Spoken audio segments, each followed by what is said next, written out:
நம்ம யார பத்தி பார்க்க போறோம் பார்த்தா, போதிதர்மர். போதிதர்மர் என்பவர் வந்து பல்லவ மன்னரின் ஒன் ஆஃப் தி மகனா வந்து காஞ்சிபுரத்தில பிறக்குறாரு. ஆக்சுவலா இவரு இயற்பெயர் என்னன்னு பார்த்தா ஜெயவர்மன். சின்ன வயசுலயே வந்து அறிவியல் மருத்துவத்துக்கு ஈக்குவலா வந்து தற்காப்பு கலையிலயும் வந்து பயிற்சி பெற்று மிகப்பெரிய வல்லுனரா வந்து மாறுறாரு. 3ஆம், 4ஆம் நூற்றாண்டுல புத்தர் வந்து போதி மரத்துக்கு அடியில முக்தி பெற்று புத்த மதத்த வந்து தோற்றுவிக்கிறாரு. இதனால் கவரப்பட்ட போதிதர்மர் வந்து தன்னுடைய பெயர வந்து போதிதர்மா என்று மாத்திக்கிட்டு, புத்த துறவியா வந்து இந்தியா முழுவதும் போயிட்டு புத்த மதத்த வந்து பரப்ப போறாரு. இப்படி புத்த மதத்த பரப்ப போம்போது தான் வந்து, இவரு வந்து பல்வேறு வகையான மருத்துவம் மற்றும் தற்காப்பு கலைய வந்து வளர்த்துக்கிறாரு. பின்னே வந்து உலகம் முழுவதும் போயிட்டு புத்த மதத்த பரப்பணும் சொல்லிட்டு, இங்கருந்து கிளம்பி, இப்ப இருக்கிற இந்தோனேஷியா, கம்போடியா, மியான்மர், தாய்லாந்து வழியா 3 ஆண்டு பயணம் பிறகு சீனாவ போய் சேர்றாரு. சீனா போன இவரு, அங்க இருக்கிற மக்கள் வந்து பயங்கர நோய் உற்று, அது இல்லாம மங்கோலிய படையெடுப்புனால வந்து பயங்கரமா வந்து அச்சுறுத்தப்படுறாங்க.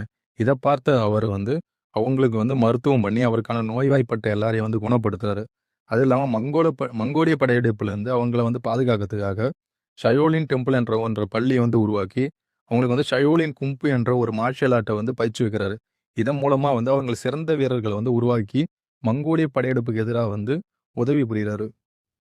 பின்பு வயது முதிர்ச்சி அடைந்த இவர் வந்து, பாமீர் மலைக்குன்றுகள்ல இருக்கிற ஒரு குகையில ஒரு 9 ஆண்டுகள் வந்து பாறைய பார்த்துட்டு யார்ட்டயும் ஒரு வார்த்தை கூட பேசாம வந்து, ஒரே இடத்துல இருந்து உயிர விடுறாரு. இவருடைய சடலத்த கொண்டு போயிட்டு சயோலின் டெம்பிள்ல வந்து சடங்குகள் செஞ்சுட்டு இருக்காங்க. அந்த டைம்ல இவர் இறந்து போனது தெரியாம, சாங்யூன் என்ற ஒரு மாணவர் வந்து, இவர வந்து பாமீர் மலையில வந்து பார்க்குறாரு. அப்போ வந்து இவரு ஒரு கையில ஒரு ஷூவ கொண்டு போயிட்டு நடந்து போயிட்டுருக்காரு. அப்ப குருவே! குருவேன்னு கேட்கும்போது, இவரு என்ன பதில் சொல்றாருன்னா, "நீ வந்து ஷயோலின் டெம்பிள் போ. அப்ப என்னன்னு சொல்லிட்டு உனக்கு புரியும்ன்னு" சொல்லிட்டு சொல்றாரு. இவருக்கு ஒண்ணுமே புரியாம இவரு ஷயோலின் டெம்பிளுக்கு வந்து வராரு. வந்து பார்த்தா இவருடைய உடல்ல வந்து ஒரே ஒரு ஷூ மட்டும் அந்த சடங்குல வந்து வச்சிருக்காங்க. சைனால பல பகுதியில வந்து இவரு வந்து நீல நிற முடிய கொண்டவரும், மூக்கு நீண்டு காணப்படணும், மிக அதிக அளவு தாடிய வச்சிருப்பாருன்னும், அது இல்லாம இவருடைய கண்ணு வந்து சிவப்பு நிறத்தில இருக்கும்ன்றும் சொல்றாங்க. சில பேர் வந்து இவரு வந்து ஒரு முறை இவருனால வந்து ஒரு மனிதன வந்து கண்ட்ரோல் பண்ண முடியலன்ற கோவத்துல வந்து, இவருடைய கண் இமைகள 2த்தையும் வந்து கட் பண்ணி எடுத்துட்டாரு. அவரே அவருக்கு பனிஷ்மென்ட் குடுத்துட்டாருன்ற மாரியும் வந்து சொல்றாங்க. ஸோ, அவருக்கு வந்து இமை என்பது வந்து கிடையாது என்பது தான் சொல்றாங்க. அது இல்லாம சிலர் வந்து இவரு வந்து வெஸ்டர்ன் ரீஜியன சேர்ந்த பெர்ஷியாவ சேர்ந்தவர் என்பது போல சொல்றாங்க. இவருடைய தோற்றம் வந்து பெர்ஷியன் மாரி இருக்கு அப்படின்னு சொல்றாங்க. ஆனா உண்மையான விஷயம் என்னன்னு பார்த்தா, மோஸ்ட் ஆஃப் தி சைனீஸ் சொல்றது என்னன்னு பார்த்தா, இவரு சவுத் இந்தியன்ல தான் வந்திருக்காரு.